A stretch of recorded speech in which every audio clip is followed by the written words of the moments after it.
오늘 제가 갑작스럽게 이렇게 영상을 켜봤습니다. 켜봤는 게 요즘 며칠 동안 저희 직원들이 업무가 마비될 정도로 문의 전화가 많이 옵니다. 문의 전화 주 내용이 뭐냐면은 방콕 파타야의 샌드박스가 시작이 됐는지, 그리고 그 예약하는 방법이 어떻게 되는지 그런 문의가 많아요.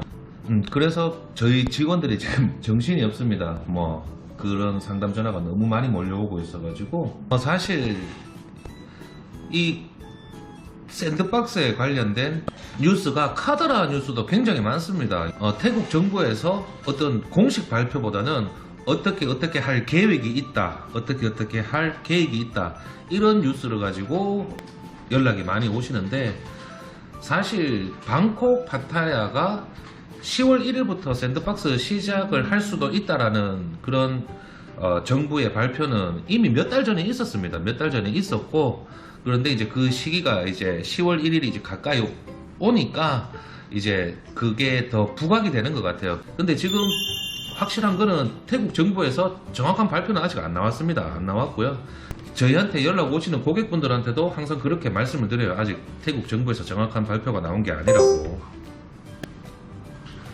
이게 샌드박스라는 거는 기존의 호텔 격리하고 개념이 조금 다릅니다. 호텔 격리는 2주 동안 방 안에만 있어야 되잖아요. 방 밖으로 절대 못 나갑니다. 심지어 호텔에 있는 수영장이나 헬스장도 이용이 불가하고요. 방에만 있어야 되는 그런 격리인데, 이 샌드박스는 좀 이 격리의 구역을 넓히는 거죠.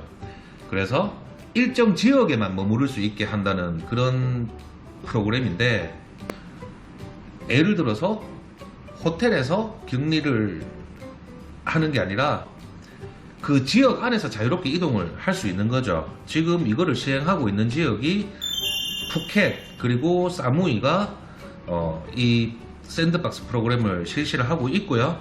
푸켓 같은 경우에는 저희 고객님들도 많이 들어가셨습니다. 저희 여행사를 통해서.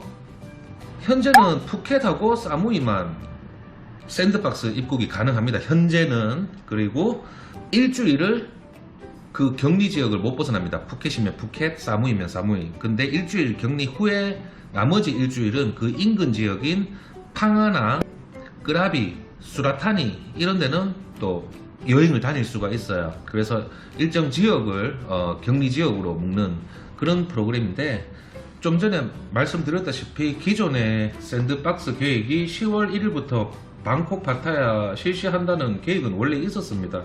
있었고, 이틀 전에 이제 뭐 한국 대사관에서 교민들 보라고 매일 업데이트하는 어떤 태국 동향 소식이 있습니다. 그 공지에서는 태국 정부에서는 현재 감염자 수가 너무 많아져서 11월 이후에나 다시 할 수 있을지 없을지를 갖다가 한 번 더 검토해 볼 필요가 있다라고 얘기를 했거든요. 그리고 태국 정부에서 발표했던 방콕 파타야 샌드박스 케이스는 푸켓 케이스하고 조금 다르게 운영할 수도 있다라는 내용도 있었거든요. 예를 들어서 푸켓은 도착하고 하루 동안만 룸에 있으면 됩니다. 그리고 1차 코로나 검사가 끝나고 음성이 나오면 그 섬을 자유롭게 이동을 하시는 건데, 방콕 파타야 같은 경우에는 일주일 정도 격리를 하고 나머지 일주일을 그 지역 내에 그 지정된 관광지는 뭐 여행할 수 있다라는 그런 뭐 프로그램을 발표를 했었어요. 그래서 아직 어떤 시행 방식이라든지 뭐 어떤 구체적인 계획을 이렇게 잡은 게 없습니다. 발표한 게 없어요. 그리고 만약에 샌드박스가 열린다 하더라도 현지 도착하셔서 코로나 테스트는 3회를 무조건 하셔야 되는 거고요.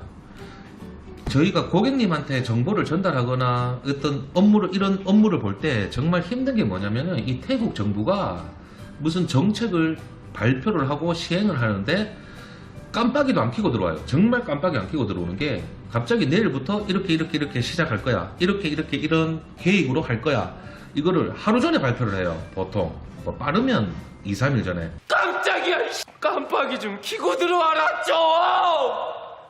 그러니까 저희들도 일하는 입장에서 또 고객님들한테 전달했던 정보가 또 번복이 되는 경우도 있었고 한데, 뭐 사실 저희는 힘들죠. 태국 정부가 이제 이런 식으로 일을 하다 보니. 또 그러다 보니까 카더라 뉴스가 많은 것도 사실입니다. 어떤 발표가 있기 전에 이럴 거다, 이럴 거다, 이럴 거다, 이럴 거다 이런 것들이 발표도 나오기 전에 먼저 뉴스가 나오는 거죠. 정부의 공식 발표가 나오기 전에. 정리를 해드리면 혹여나 10월 1일날 방콕 파타야 샌드박스가 시행이 된다 하더라도 그것에 관련된 정책이나 격리 방법은 아직 발표된 게 전혀 없다라는 말씀을 드리고요. 그리고 사실 현재 딱히 정보를 전달할 수 있는 것도 없습니다. 네. 일단 태국 정부에서 9월 15일 무슨 발표가 한번 있을 거라는 예고는 했습니다. 9월 15일 날 내각 회의를 열어서 발표를 한번 한다 그랬는데 보통 그런 내각 회의 발표는 오후 늦게 결과가 나옵니다. 어떤 오늘 회의에서 이런 정책이 나오고 저런 정책이 나왔다라는 게 오후 늦게 나오는데 뭐 이 영상 보시는 분들 뭐 태국 오고 싶고 방콕 파타야 샌드박스 프로그램이 궁금하신 분들은 한 4일만 참으세요. 4일만 참았다가 15일날 오후에 보통 발표를 하니까 16일날 오전이나 오후에 연락 주시면 저희가 그 발표했던 내용이 어떤 건지 또 정보를 정확하게 전달할 수 있을 것 같고요. 아직 정확하게 발표된 어떤 정책이나 이런 게 없기 때문에. 그리고 마지막으로 손님분들이 연락 오셔가지고 또 정말 많이 물으시는 게 예전처럼 격리 없이 그냥 어떻게 갈 수 있냐. 예를 들면 지금도 샌드박스 프로그램은 코로나 백신을 2차까지 다 마친 사람에 한해서만 샌드박스 프로그램이 적용이 되는 거니까 예전처럼 뭐 백신 안 맞고 뭐 그리고 뭐 지금 입국 신청서 이런 게 다 들어가야 되거든요. 대사관에 입국을 하려면 예전처럼 여권만 들고 공항 가서 태국으로 올 수가 없습니다.